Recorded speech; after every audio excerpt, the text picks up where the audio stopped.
Good morning, everyone. Myself Anil Kumar from Department of Mechanical Engineering at KSIT. So today we'll see experiment number 3.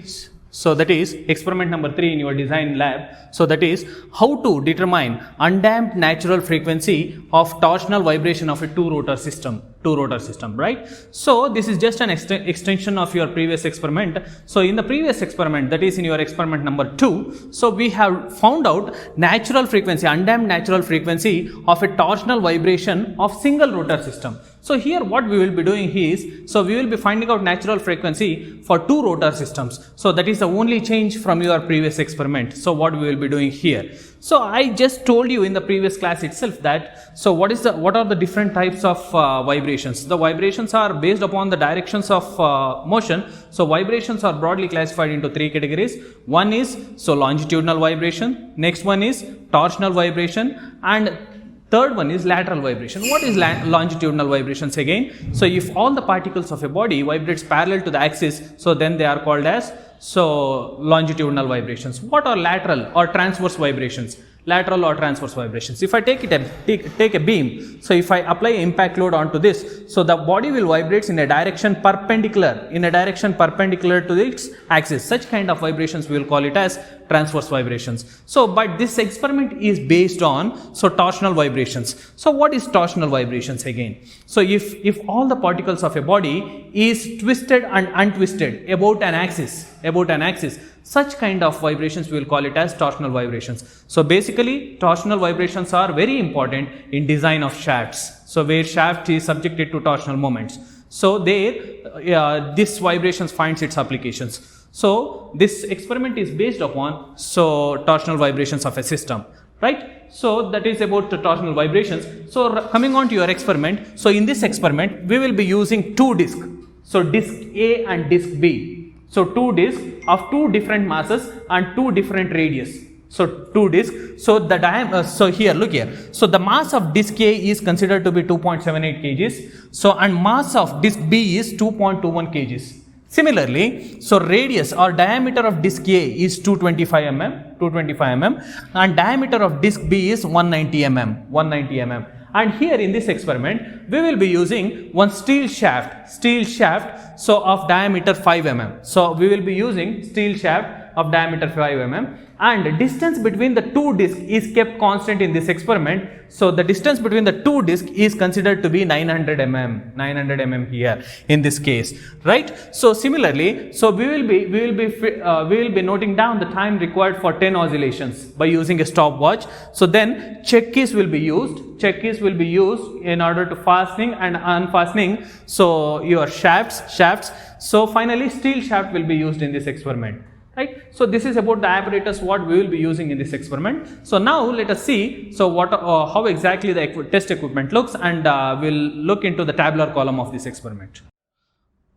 Okay, this is the actual experimental setup for finding out the natural frequency of a undamped natural frequency of a torsional vibration of a two rotor systems. Here we have two rotors at either end. So this is called as disc A and this is disc B. So the mass of the disc A is 2.78 kg and mass of the disc B is 2.21 kgs, and the distance between these two, so these two is 900 mm. So and we will be using the steel shaft with modulus of rigidity 80 GPa and diameter 5 mm. So for conducting this experiment. So now, so what we will do is, so in the first trial we will not be adding any weights to this. So what we will be doing is, we will be inserting the shaft into the guideways provided here. We will be inserting the shaft into this chucks, and then so we will be clamping this shaft in its position rigidly. Okay. Clamp this shaft in its position rigidly by using check keys.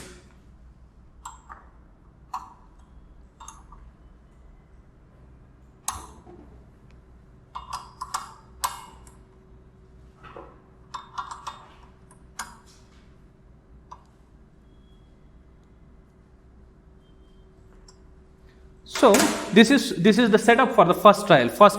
So now you note down one reference point. Check this.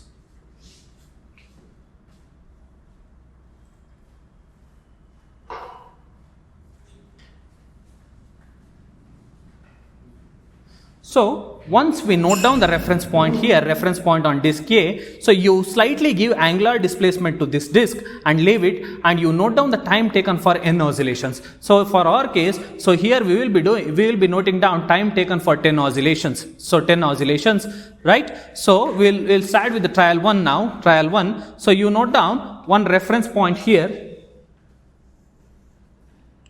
by using a chalk. Now, so by using a stopwatch, now we'll mark one reference point by using a chalk. Now here since we are using two shafts here, so one shaft has to be twisted in clockwise direction and another shaft should be twisted in opposite anti-clockwise direction. So now what I'll do is, so I'll be giving anti-clockwise direction for this disk A and clockwise displacement for this disk B. So see, look here, like this, give small angular displacement like this and leave it, and note down the time taken for 10 oscillations. So that will be time taken for 10 oscillations by using your stopwatch. So now let us start for your trial 1. Trial 1.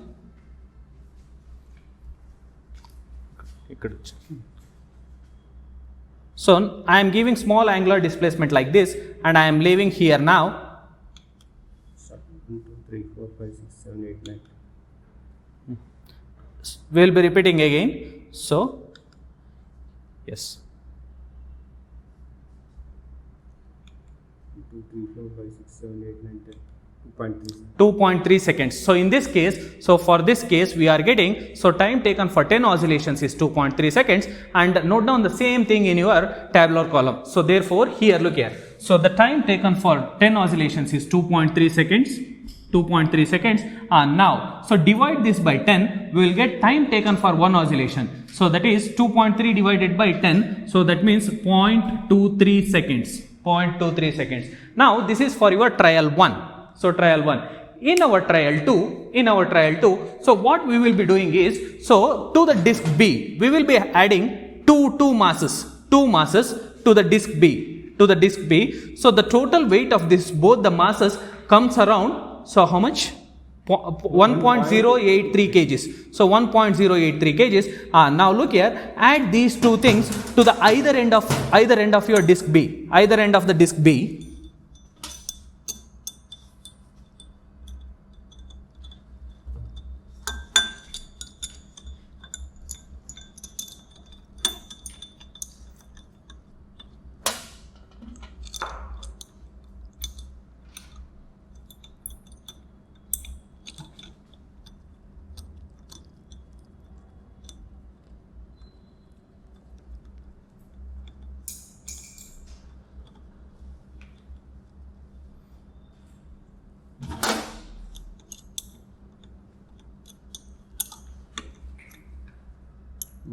Minus.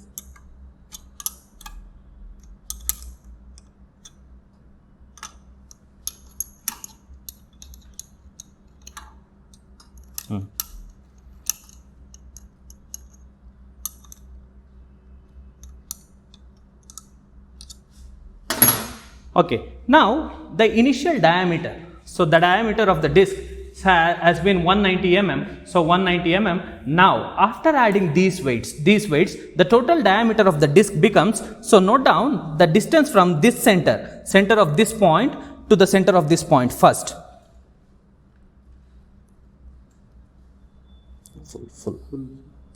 Full diameter చెప్పండి. Some 126 వస్తుంది sir. Okay, 132. 126. So radius is 126 and diameter is 252. Okay, so after adding the weights, so the diameter of the entire disc along with the weights will become 252 now. So same, you replicate the same thing in your tabular column. See, look here, the length of the shaft remains same. It is 0.9 meters. It is 0.9 meters. Weights added to the disk B. So the total weight of both the things, both the setups here is 1.083 kgs. 1.083 kgs. And now, so if we measure distance from, so center of the shaft to the center of the disc here, so it will come around 126 mm, 126 mm. So that means, so 126 into 10 to the power of minus 3 meters. So this is the actual setup for your trial 2. Now, again repeat the same set of experiment. So that is, so you twist both the disc in opposite direction. So you twist one disc in clockwise direction and another disc in the anti-clockwise direction. So see, look here, I am giving anti-clockwise displacement to your disc A and clockwise displacement to your disc B, and give small angular displacement and leave it. Start. 2.56, sir. 2.6. So in this case, so time taken for 10 oscillations is, so 2.6 seconds. 2.6 seconds. Now, so divide this by 10. So we'll get time taken for one oscillation is, so 0.26 seconds. 26 seconds. Now this is for your trial 2. Now for your trial 3, the entire setup remains same. The only difference is we will slightly increase the radius. We will slightly increase the radius of this disc B. So how to increase the radius of this disc B? See,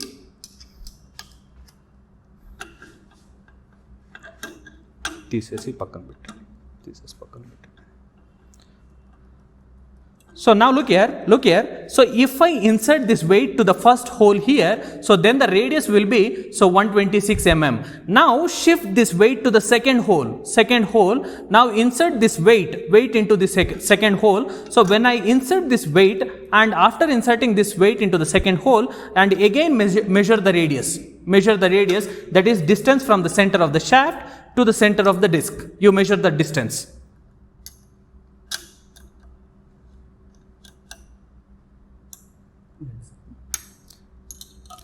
Like this. So you do the same procedure, repeat the same thing even on the other side. So that means you increase the radius of the disc.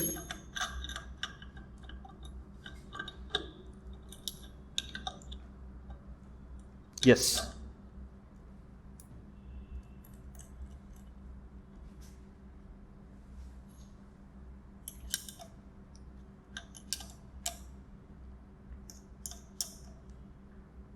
Yes.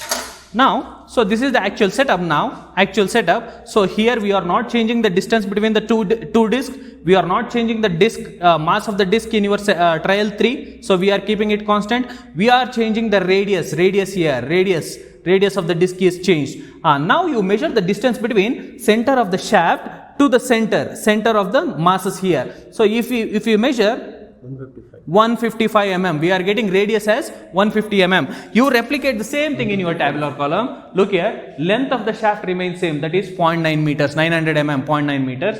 Again, weights added, that is also remains same, 1.083 kgs. There are no changes between your trial 2 and trial 3. Only change here in your experiment is radius of the disc B. This is what we are changing here. Radius of the disc B is, so in the first case it was 95 mm. Now in the second trial it was 126 mm. Now we are changing this radius to 155 mm. That means 155 into 10 to the power of minus 3 meters after shifting the weights. Now you repeat the same experiment again. So now here in this case the radius will be changed. So in your first trial the radius of the disc is 95 mm. So in the second trial it was 126 mm, but in this third trial it was 155 mm. This was the one which was changed from your trial 2. Now you repeat the experiment again for the 155 mm radius. Now again give small angular displacements, one in clockwise direction and one in anti-clockwise direction like this, and leave it and you note down the time taken for 10 oscillations. Start.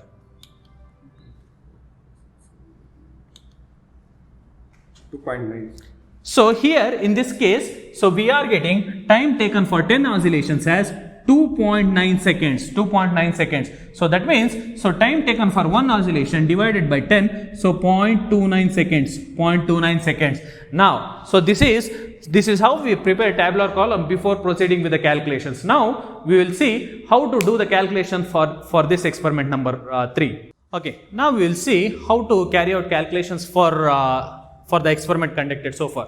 So we have conducted experiment here for 3 trials. So here the length of the shaft remains same, and weights added. That means in the first case we have not added any weights here, therefore it is 0. In the second trial we have added weights, so the total weight is 1.083 kgs and remains same even for your trial 3. And now coming on to radius, so this is where the values will change. So since we have not added any weights in your first trial, so directly we are taking out, so the radius of the disc here. So the radius of the disc here is 95 mm, that is 95 into 10 to the power of minus 3. Now in the second trial, what we have done is we have added the weight. Once we add the weight, the total radius becomes, so 126 mm, that is, so 126 into 10 to the power of minus 3. So for your trial 3, so we have shifted the masses to your second slots. So once we shift the mass to the second slots, so the radius will vary again here. So here the radius of the disc B again will change. So that is, so it will become 155 in case of your trial 3. Therefore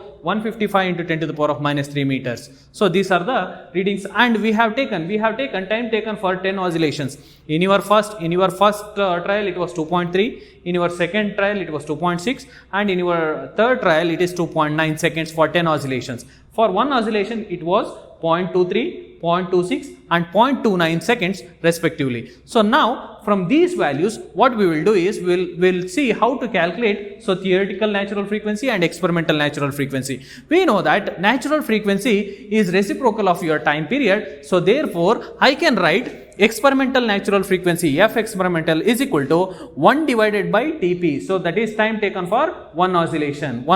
Therefore, so for your trial 1, so Tp, time taken for one oscillation is 0.23 seconds. So substitute that. So therefore 1 divided by 0.23. So I will be getting experimental natural frequency is equal to 4.35 Hertz. 4.35 Hertz. So here you copy down the same value here. So experimental natural frequency for trial number 1 is 4.35 Hertz. Now let us see how to calculate, so theoretical natural frequency. We have the formula for theoretical natural frequency. F theoretical is equal to 1 divided by 2 pi into root of kT into Ia plus Ib divided by Ia into Ib. What is this kT? This kT is nothing but, since this is torsional vibration experiment, so here kT refers to torsional stiffness. So we have the formula for torsional stiffness as G into J divided by L. So what is this G?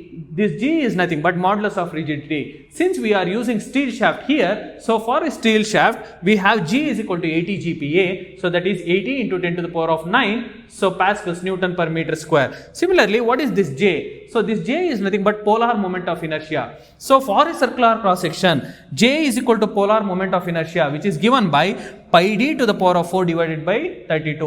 What is this d? This d is nothing but diameter of the shaft. So we have used shaft diameter is equal to 5 mm in this case. Therefore, pi into 5 into 10 to the power of minus 3 whole to the power of 4 divided by 32. If I do it, I will get 6.1359 into 10 to the power of minus 11 meters to the power of 4. Now, substitute this G is equal to 80 into 10 to the power of 9. J is equal to 6.1359 into 10 to the power of minus 11 divided by length. Length remains same throughout the experiment. Length is 0.9 meters. Substitute that. If I substitute 0.9 and if I solve it, I will be getting torsional stiffness is equal to 5.45. Okay, so we have found out KT here. Now we have to find out this IA and IB. So what is this IA and IB? So that is moment of inertia for disc A and disc B. So look here. So moment of inertia for disc A is given by IA is equal to MA into KA square. What is this MA? MA is nothing but mass of disc A. So that means MA is equal to mass of disc A, which is given as 2.78 kg. 2.78 kg, that is given to you. Now what is this Ka? So this Ka is nothing but radius of gyration for your disc A. So which comes around, radius of gyration of disc A is given by Ka is equal to Ra divided by root 2. So now look here, what is this Ra for your trial 1? Ra RA is nothing but disk A. So that is 95 into 10 to the power of minus 3 meters. So in this case, I have written directly in terms of diameters. Okay, so we know that radius of gyration of disk A is Ka is equal to RA divided by root 2. So what is this RA?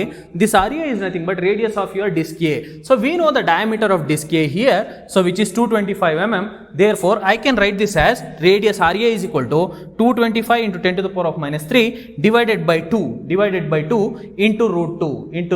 When I solve this, I'll get Ka, radius of gyration of disk A, is equal to 79.55 into 10 to the power of minus 3 meters. Now take this value of Ka and substitute back into your Ia value. Ia is equal to Ma into Ka square. Ma is 2.78 kg. So that is mass of disk A is 2.78 kg into 79.5 into 10 to the power of minus 3 whole square. When I solve this, I'll get Ia is equal to 17.6 into 10 to the power of minus 3 kg meter square. Right? So this is the value of Ia. Now, so we got the value of Ia. Now solve for Ib. Again, moment of inertia for disk B. So moment of inertia of disk B is given by Ib is equal to Mb into Kb square. What is this Mb here? Mass of disk B. So mass of disk B is given by Mb. Mass of disk B is given by 2.21 kg. So now, so what is this Kb? Kb is nothing but radius of gyration for your disk B. So which is given by Rb divided by root 2. So then what is Rb? So this Rb is nothing but radius of disk B. So for your trial 1, look here. So for your trial 1, so radius of disk B is 95 mm, that is 95 into 10 to the power of minus 3. So substitute that value, 95 into 10 to the power of minus 3. Instead of writing that I have written in terms of diameter. So that is 190 into 10 to the power of minus 3 divided by 2, which comes around 95 into 10 to the power of minus 3 again, into root 2. When I do this, I'll get Kb is equal to 0.067 meters.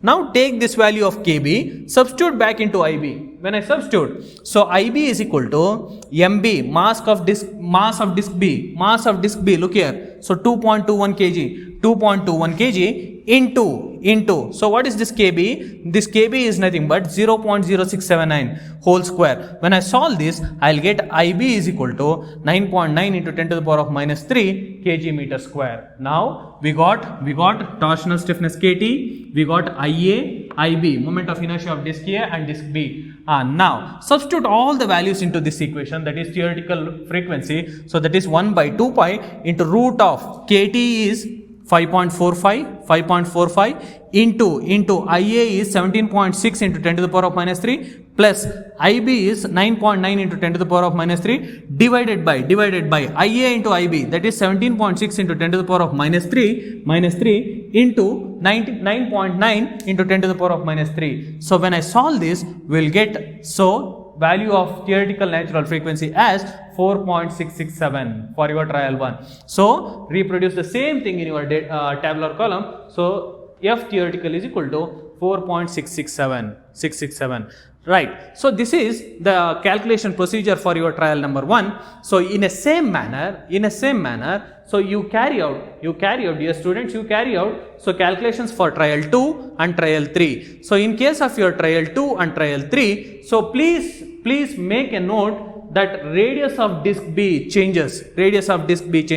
So here, in case of your trial 2, radius of disk B will be 126 into 10 to the power of minus 3, and in case of your trial 3, so the radius of disk B will be 155 into 10 to the power of minus 3. Please make a note of these things for your trial 2 and trial 3, right?